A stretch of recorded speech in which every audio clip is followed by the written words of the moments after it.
Olá, vamos para a nossa terceira aula de ciências sociais. Hoje a gente vai começar vendo a globalização e as suas consequências, né? Então, o nosso objetivo vai ser compreender a partir de diversos ângulos o fenômeno da globalização e refletir sobre seus impactos na economia e nas novas formas de sociabilidade, né? Então, vamos partir da seguinte pergunta, né? Qual é a influência que a globalização exerce sobre o mundo atual? Né? Então, o que contemporaneamente chamamos de globalização é compreendido por Ortiz como um processo de mundialização do capitalismo, que envolve uma grande diversidade de aspectos de natureza cultural, social, econômica e política. O capitalismo passou por uma série de transformações no final do século XX, né, marcadas por uma liberalização comercial que levou a uma maior abertura das economias nacionais, né, resultando em mudanças no processo de trabalho, nos hábitos de consumo, nas configurações geográficas, geopolíticas e nos poderes e práticas do Estado. Né? A globalização do mundo ela expressa um novo ciclo de expansão do capitalismo como modo de produção e ação civilizatória de alcance mundial. No cotidiano, a globalização se manifesta de maneira mais visível nas mudanças tecnológicas e nas alterações nos processos de trabalho e produção. O Barbosa ele define globalização como uma expansão dos fluxos de informações que atingem todos os países, afetando empresas, indivíduos e movimentos sociais, pela aceleração das transações econômicas envolvendo mercadorias, capitais, aplicações financeiras que ultrapassam as fronteiras nacionais e pela crescente difusão de valores políticos e morais em escala mundial. Né? Então, sob a perspectiva social, a globalização tem proporcionado fluxos migratórios em todas as direções e tem possibilitado também uma tentativa dos países avançados de impedir a entrada e a permanência em seus territórios de povos que fogem da miséria e das guerras pelo mundo. Né? Um dos exemplos é o George W. Bush, né, o ex-presidente dos Estados Unidos, que assinou uma lei que ordenou a construção de uma cerca dupla em algumas partes da fronteira entre os Estados Unidos e o México. Né? Durante uma cerimônia na Sala Roosevelt da Casa Branca, Bush assegurou que a nova lei protegerá o povo americano e fará com que as fronteiras sejam mais seguras. Né? Então, o presidente americano lembrou que a imigração ilegal aumentou na última década devido ao fato de que, infelizmente, os Estados Unidos não mantiveram o controle absoluto da fronteira. Né? Nesse surto de universalização do capitalismo, o desenvolvimento adquire um novo impulso a partir das novas tecnologias, né? Da criação de novos produtos e da mundialização dos mercados. A globalização é marcada pela transição de um modelo de organização fordista, onde a produção é organizada em grandes unidades fabris, utilizando intensa divisão do trabalho, para o modelo toyotista, caracterizado pelo trabalho em equipe e pelo que o qual Harvey denomina passagem para um regime de acumulação flexível. Né? Então, algumas das características desse regime de acumulação flexível são a flexibilidade dos processos de trabalho, dos produtos e dos padrões de consumo, a ampliação do setor de serviços, né? Níveis relativamente altos de desemprego estrutural, uma rápida destruição e reconstrução de habilidades e ganhos modestos e o retrocesso do poder sindical. Né? Então, a mundialização dos mercados envolve uma ampla redistribuição das empresas por todo o mundo. As empresas passam por este processo para se adaptarem às novas exigências de produtividade, agilidade, capacidade de inovação e competitividade. A globalização ela envolve uma ampla transformação na esfera do trabalho, pois se modifica as técnicas produtivas e as condições jurídicas, políticas e sociais. A procura por mão de obra barata faz com que as grandes companhias busquem força de trabalho em todos os cantos do mundo, levando o desemprego à escala global. Então, as empresas transnacionais operam em todo o planeta. Elas vendem as mesmas coisas em todos os lugares através da criação de produtos universais. Então, Barbosa ele deu uma exemplificação que eu vou ler aqui. Né? As empresas multinacionais dominam a produção de vários setores, desde os mais sofisticados, como automóveis, né, a GM, Volkswagen, Fiat, eletrodomésticos, Electrolux, Sony, Philips, computadores, Compaq, IBM, Dell, telefones celulares, como a Ericsson, Motorola, Nokia, até os tradicionais, como os alimentos, Danone, Parmalat, Nestlé, tênis esportivos, Nike, Reebok, e produtos de higiene e limpeza, a Colgate, a Unilever e a Procter Gamble, né? Passando pelos setores de serviços de ponta, como telecomunicações, exemplos a Telefônica, a MCI, a British Telecom, até chegar aos serviços tradicionais como cadeias de fast food, McDonald's, Pizza Hut, videolocadoras, a Blockbuster, né? E o comércio varejista, que é o Carrefour, né, aqui no Brasil. Ou mesmo em setores em que a sua presença era rara até os anos 1990, como nos salões de beleza, Jean-Loup David, ou no saneamento básico, né, Lyonese TO e as águas de Portugal. Então, para poder continuar, vamos pensar, né? A globalização ela propicia a concentração de empresas ou possibilita um empreendedorismo, né? Então, para os executivos das grandes companhias, há necessidade de distanciamento de suas culturas particulares e o comprometimento se volta para a competição global. A busca por eficiência e produtividade se torna uma obsessão social. O sistema financeiro global passou por uma reorganização.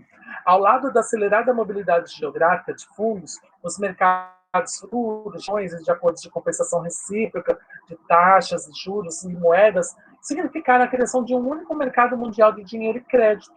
Desse modo, o sistema financeiro mundial fugiu do controle coletivo, o que levou ao fortalecimento do capital financeiro.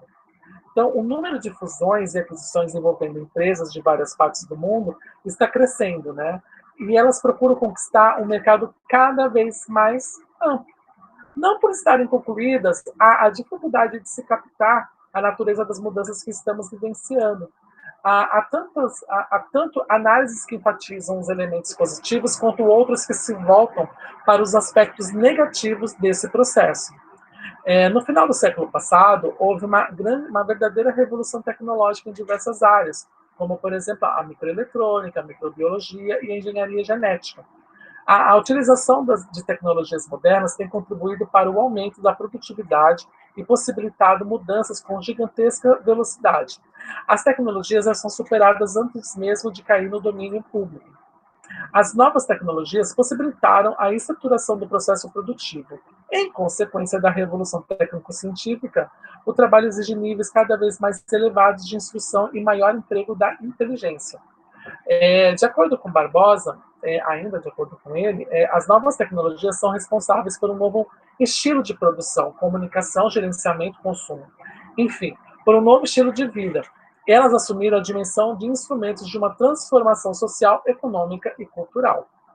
As novas tecnologias têm contribuído para que as fronteiras culturais e linguísticas percam sentido e para que se adote o inglês como língua oficial dos negócios internacionais. Os meios de comunicação baseados na eletrônica têm contribuído para agilizar o mundo dos negócios em uma escala jamais vista.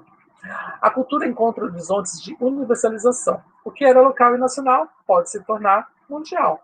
Essa cultura global conduz a um processo de homogeneização dos hábitos de consumo na medida em que os meios de comunicação difundem um número cada vez mais restrito de modelos de organização do modo de vida. Como afirma Ortiz, a convergência de comportamento de consumidores é uma tendência dominante dos últimos 30 anos. Chocava a Europa do pós-guerra a grande diversidade de comportamentos e a abundância de pluralismos locais e regionais. Mas, em 30 anos, em todos os lugares, uma parcela cada vez maior da população se distanciou da sociedade tradicional, de seus valores, para entrar na modernidade, criadora de novos valores. Essa evolução aproximou os comportamentos, sobretudo os de consumo. Então, algumas características culturais da atualidade é a forte presença da moda, do efêmero, do espetáculo e do consumismo. A publicidade assume um papel maior nas práticas culturais. E a publicidade manipula desejos sem relação com os produtos, né? Nesse novo contexto, a produção e a difusão de bens culturais ocupam um lugar central que, no passado, pertenceu aos bens industriais. Haja vista que, entre as maiores empresas do mundo contemporâneo, há uma presença significativa de empresas ligadas à comunicação e ao entretenimento. Então, para saber mais sobre isso, eu vou deixar uma indicação de alguns filmes, né? Como Adeus Lenin, né, um filme alemão, inclusive vai mostrar bem essa passagem do socialismo para o capitalismo, né, da Alemanha, ali no final da década de 1980. O Babel, do Inharitu, né, Inharitu, né, o Encontro com Milton Santos, ou O Mundo Global Visto do Lado de Cá, que é brasileiro esse filme, O Jardineiro Fiel, que é do cineasta brasileiro Fernando Meirelles, né, e A Corporação, né, que é um filme canadense. Né. Então, agora a gente vai ver as transformações no mundo do trabalho. Né. Então, nossa reflexão vai se voltar para a análise das transformações no mundo do trabalho no contexto da globalização e da reestruturação do sistema produtivo. As mudanças na organização dos processos de trabalho, já mencionadas no tópico é, no, no, agora há pouco, no momento anterior, conduziram uma nítida redução do trabalhador fabril em função da automação, da robótica e da microeletrônica. Tanto no campo quanto na cidade, houve o crescimento da presença feminina no mercado de trabalho. Segundo pesquisas realizadas pelo Departamento Intersindical de Estatística e Estudos Socioeconômicos, que também conhecido como DIEESE, entre 2009 e 2010, as mulheres ganharam, em média, 76% do salário pago aos homens. Né?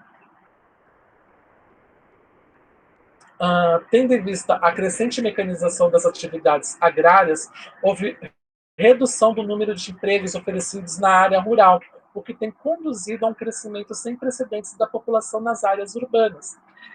Considerando-se que as relações de trabalho constituem parte essencial das relações sociais na atualidade, a gente se pergunta, com o crescimento vertiginoso do desemprego, como viverá a classe que necessita do trabalho para sobreviver?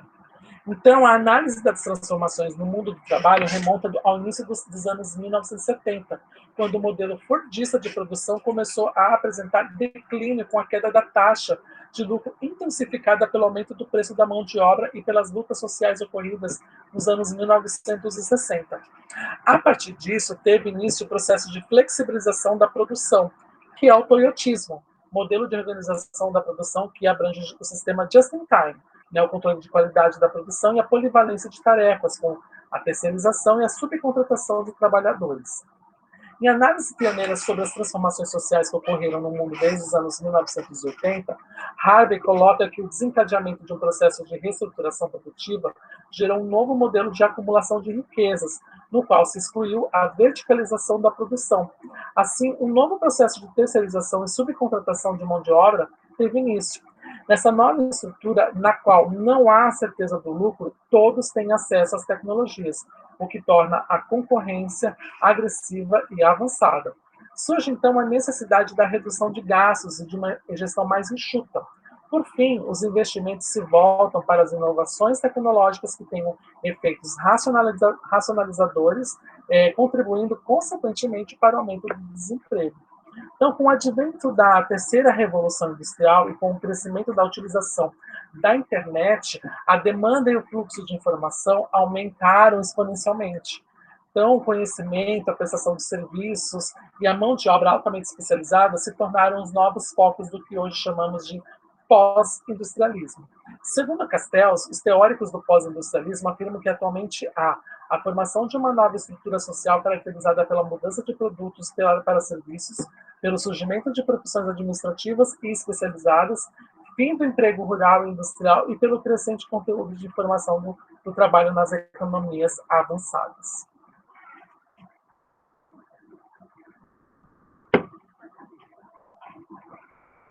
A precarização do trabalho, ela pode ser entendida como um processo que envolve a degradação das condições de trabalho e emprego, sejam elas do trabalhador formal, informal ou em tempo parcial ou temporário.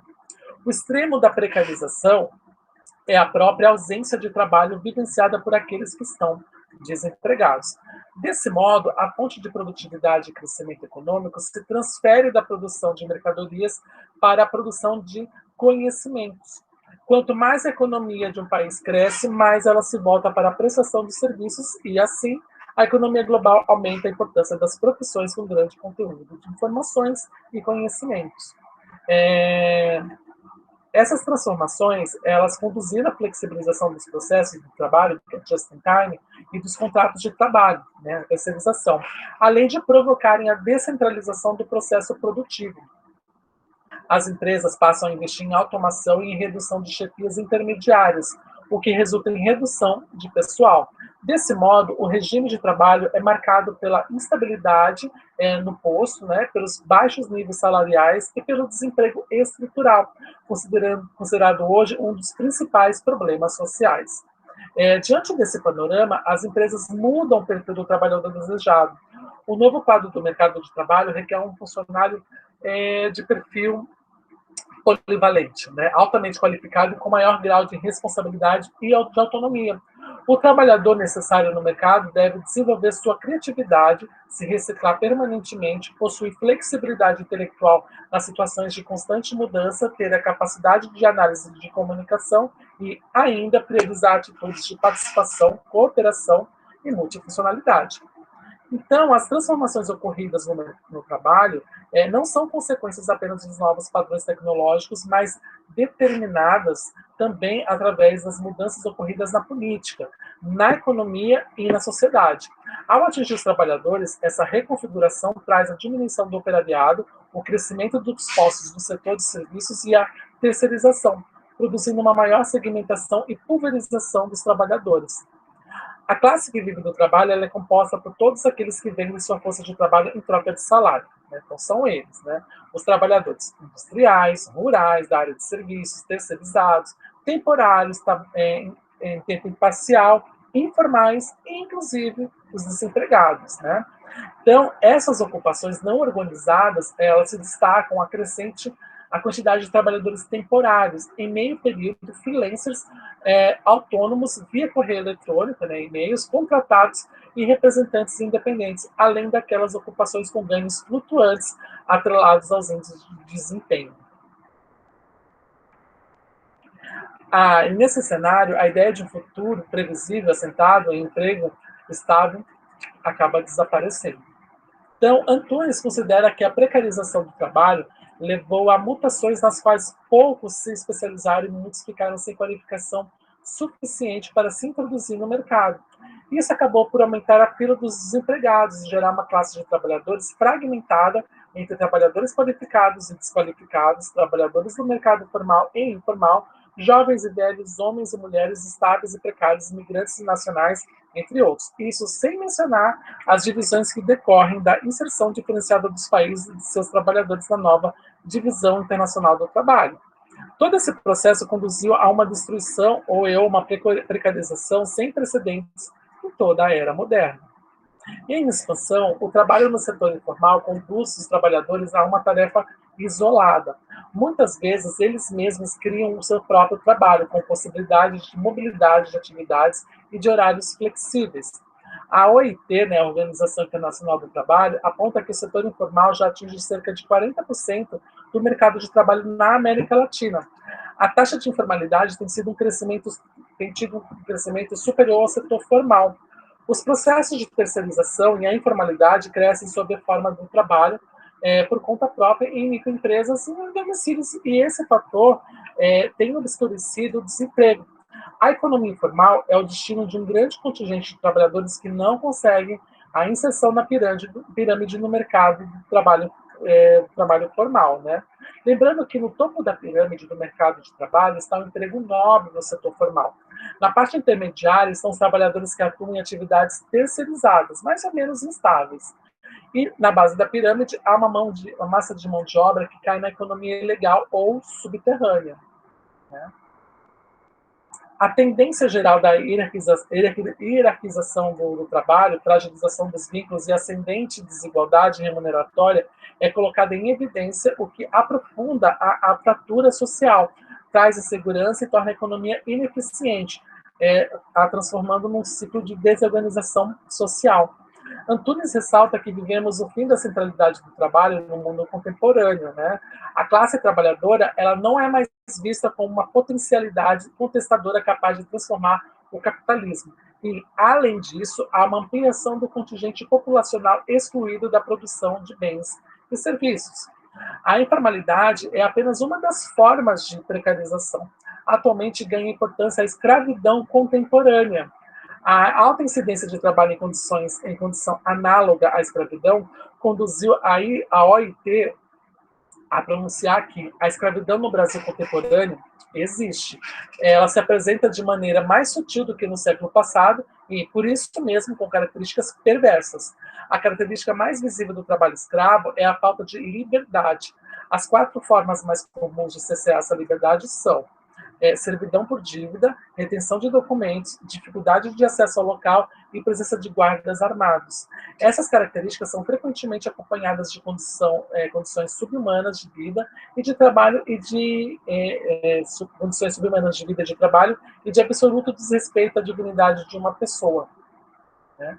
Então, para refletir, com a crise estrutural do mercado de trabalho, como a classe social que necessita do trabalho sobreviverá? Né? Que relação há entre a crise do emprego e o crescimento dos movimentos xenofóbicos pelo mundo? A xenofobia diz respeito ao medo natural, né, fobia ou aversão que o ser humano normalmente tem ao que lhe é diferente. Quando a economia vai bem, os migrantes são tolerados por serem necessários à reprodução do capital.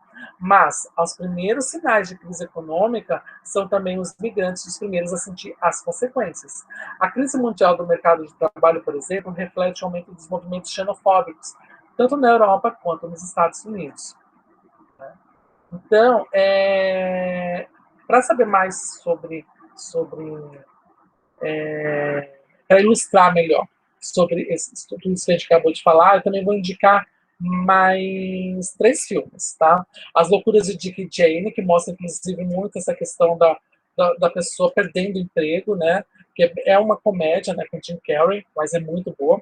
O Corte, né, do Costa Gravas, né, que é um filme também muito bom. E Pão e Rosas, né, que é um filme europeu também que retrata bem essas dificuldades do capitalismo.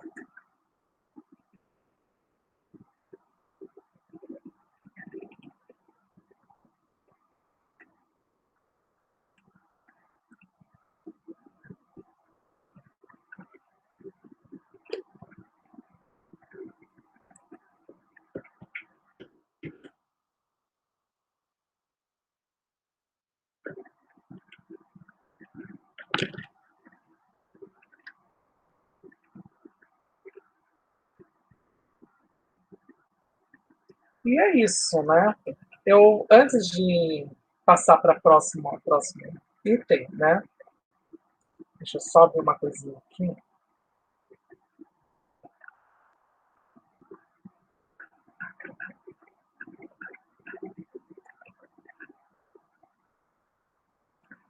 Então, vamos passar para o próximo item, que é a política e relações de poder, né? Participação política e direitos do cidadão. Então, aqui, a gente vai discutir política, pois o Estado ela é uma instituição, ele, né, é uma instituição que tem forte presença na vida dos cidadãos comuns. E, de um modo geral, é a ele que são dirigidas as críticas das mazelas produzidas pela sociedade. Então, o objetivo será de possibilitar uma reflexão sobre a complexidade do sistema político, discutindo seus fundamentos e pensando a política como prática social. Primeiro, a gente tem que falar sobre a política. Né? Então, a palavra política ela entrou para o vocabulário do homem comum, designando a atividade de um grupo social pouco confiável, os políticos profissionais. Porém, é preciso esclarecer que todos nós somos seres políticos e que a política diz respeito a uma comunidade organizada e formada por cidadãos. Então, segundo Arendt, a política trata da convivência entre os diferentes. Então, dessa maneira, todos estão envolvidos na política, mesmo aqueles que não se interessam ou preferem ignorar as decisões que são tomadas e interferem em suas vidas. O exercício do poder envolve uma relação de mando e obediência e se fundamenta na imposição de uma vontade sobre as outras vontades, né? O poder ele não está circunscrito somente no âmbito do Estado. As relações de poder estão presentes em todas as relações sociais. Então, por exemplo, na família sempre existe a figura de alguém que exerce o poder e nas empresas todas as relações são marcadas por uma hierarquia. O Estado é uma instituição criada pelo homem com o intuito de proteger os seres humanos uns aos outros. Ele exerce seu poder através do uso das armas e das leis. O Max Weber o define, né, como uma estrutura política que tem o monopólio do uso legítimo da força física em determinado território. O Estado é visto como uma relação de homens dominando homens por meio de uma violência que é considerada legítima. Para que o Estado cumpra suas funções de garantir a ordem e proteger a sociedade para que essa não se desfaça, é necessário não apenas o exercício do poder, mas a sua legitimidade. Essa legitimidade provém da aceitação desse poder pela sociedade. Então, para refletir, né, o que eu vou falar agora, para que servem os partidos políticos? Haveria partidos se a sociedade não fosse partida? Os partidos políticos defendem interesses particulares, grupais ou gerais? Se os partidos políticos defendem somente os interesses de parte da sociedade, como algum deles consegue obter votos de toda a sociedade, né? Então, o partido político é uma associação de indivíduos que compartilham de interesses semelhantes nas democracias modernas e se organizam, né, para disputar o controle do aparato de Estado, ou seja, do governo. Essa disputa é feita mediante processos eleitorais e o controle do governo permitirá que esses grupos de indivíduos atinjam seus objetivos. Então, para o sociólogo alemão Karl Marx, os partidos políticos estão intimamente relacionados às lutas de classe, né? Nas sociedades capitalistas, o contexto de exploração econômica cria antagonismos entre a burguesia e o proletariado. Ao se organizarem para a luta, as classes sociais formam partidos políticos e elegem líderes como seus porta-vozes. Muitos desses líderes são intelectuais e se inserem numa posição ambígua entre os dominantes e os dominados. Segundo o sociólogo e economista alemão Max Weber, o partido político é um dos fatores que modelam a estratificação nas sociedades, juntamente com as classes e o status. Entretanto, os partidos podem basear suas estratégias e propostas em preocupações que são transversais aos interesses das classes. Com isso, eles conseguem obter uma quantidade superior de votos de outras classes sociais que não a sua própria. Então, o que é esquerda e o que é direita, né? A origem dos termos esquerda para representar partidos que propõem mudanças sociais radicais e direita para representar partidos que desejam a manutenção da situação social presente, ela remonta, né, essa origem remonta à Revolução Francesa. Na época, os termos definiam as posições defendidas respectivamente pelos jacobinos, esquerda, e pelos girondinos, direitas, né? Então, os partidos políticos nascem para defender interesses grupais, que são menores que os interesses gerais e maiores que os interesses pessoais. Contudo, como mencionado, para ampliarem sua base de apoio eleitoral, os partidos políticos devem apelar para os interesses gerais da sociedade, incorporando demandas transversais. Por outro lado, como são dirigidos por elites políticas, é frequente os partidos se tornarem instrumentos dos interesses pessoais de seus caciques ou coronéis, né? Então, para atingir o poder do Estado, uma classe social precisa apresentar seus interesses particulares de classe como se fossem os interesses de toda a sociedade. Com isso, um simples aumento salarial se transforma numa luta pela democracia. A defesa de um monopólio comercial se torna uma luta nacionalista pela soberania do país e assim por diante. Além da falta de consciência e politização dos eleitores, o uso dessas máscaras políticas pelos partidos é um dos fatores que explicam o motivo pelo qual um trabalhador pode votar no partido elitista e vice-versa. O conceito de democracia surgiu na Grécia Antiga e significa que todo poder deve emanar do cidadão, ou seja, é um tipo de governo que nasce do povo e tem como objetivo atender aos interesses do povo. De uma forma mais específica, em nossa sociedade, a democracia se manifesta através de um sistema eleitoral onde o povo escolhe seus representantes. Outro elemento fundamental do regime democrático é a liberdade de ir e vir, a liberdade de expressão e a liberdade de organização. Vieira afirma que a ideia republicana de cidadania se inspirou na democracia grega e na República Romana, buscando a liberdade civil dos antigos, liberdade de opinião, de associação e também de decisão política.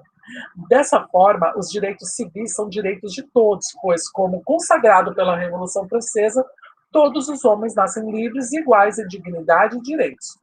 Cidadania diz respeito ao direito de qualquer membro da sociedade de participar da vida pública. Segundo o artigo 5º da Constituição Brasileira, somos todos iguais perante a lei, sem distinção de qualquer natureza, sendo garantido a todos o direito à vida, à liberdade, à igualdade, à segurança e à propriedade. Ninguém escapa da política, né? Quem não se envolve diretamente nos acontecimentos são envolvidos diretamente em suas consequências, pois todo ato humano em sociedade é político, inclusive o ato de omissão. Então, a participação política não se restringe ao voto em período eleitoral. Existem outras formas de exercício político, como, por exemplo, os sindicatos e os movimentos sociais. Então, para isso, gente, eu vou dar uma indicação de 4 filmes, né? A Revolução dos Bichos, que é, não o que dizer, é maravilhoso. O Ano que Meus Pais Saíram de Férias, né, que é um filme nacional, que fala, inclusive, dos pais do protagonista, que é uma criança, que precisam fugir, porque são contrários ao governo militar. O Grande Ditador, do Charlie Chaplin, né? E o Vocação para o Poder, também nacional. Esse filme também é nacional.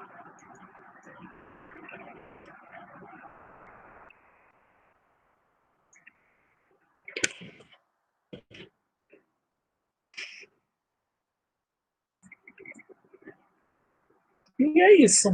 Então, para a nossa próxima aula, que é a última, né? Das nossas 4 aulas. Opa, foi muito. Foi muito. Cadê? A gente vai ver as questões urbanas e os movimentos sociais. Ok? Até a próxima aula.